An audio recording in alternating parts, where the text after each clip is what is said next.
কিরে বাপ, না কে কোথায় যাচ্ছিস তুই? আমি তোর জন্য ভাত বেড়ে রেখেছি, খেয়ে তারপর না হয় যাবি। এত সকাল সকাল যাচ্ছিস, তা আবার না খেয়ে। তোমাকে তো বলেছি, নিতাই বাবুর বাড়িতে বিশাল একটা আয়োজন করা হয়েছে, সেখানে আমার থাকতে হবে। তার ছেলের বিয়ে বলে কথা, সবকিছু দায়িত্বই তো আমার পড়েছে। আমি যদি সকাল সকাল সেখানে না যাই, তাহলে সমস্ত কাজ করবে কে? সেটা তো আমি বুঝতে পারছি, সেজন্য তুই না খেয়ে যাবি। না খেয়ে গেলে উল্টে দেখবি আরো কোনো কাজ করতে পারবি না, অসুস্থ হয়ে পড়বি।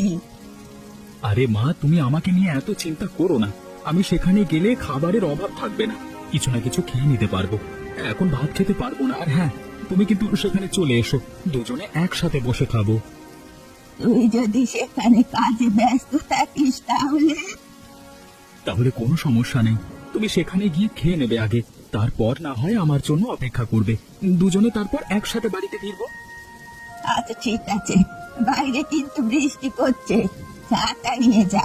কি জানি আবার জ্বর ওঠাস না, আমি সময় মতো চলে যাব, মনে করে খেয়ে নিস।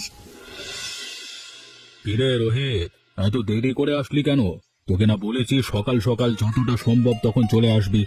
এত যে কাজ সব পড়ে আছে, এগুলো কে করবে শুনি? আমি যতটা পেরেছি সকাল সকাল চলে এসেছি। মা জোরাজুরি করছিল সকালের খাবারের জন্য, তাও আমি খাইনি, না খেয়ে চলে এসেছি। কিছুটা খাবার খেয়ে কাজে লেগে পড়েছি। আপনি কাজ নিয়ে কোনো চিন্তা করবেন না, আমি সবটা সামলে নেব।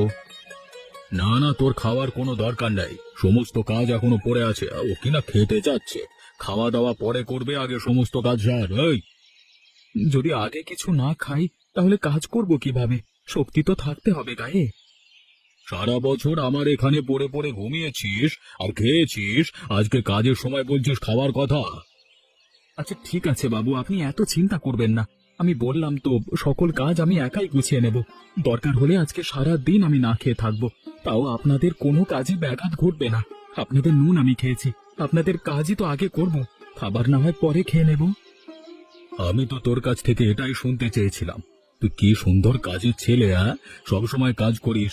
আজকে আমার মতো যদি সবকিছু না করিস তাহলে আমার ঝামেলা হয়ে যাবে, বুঝিস তো একটু।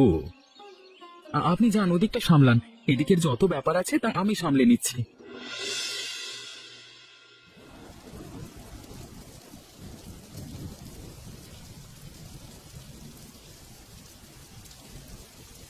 কি খবর? কারোর কোনো খাওয়া দাওয়ায় সমস্যা হচ্ছে না তো? যদি কারো কোনো সমস্যা হয় আমাকে সঙ্গে সঙ্গে বলবে, আমি সব রকমের ব্যবস্থা করব। বাবু,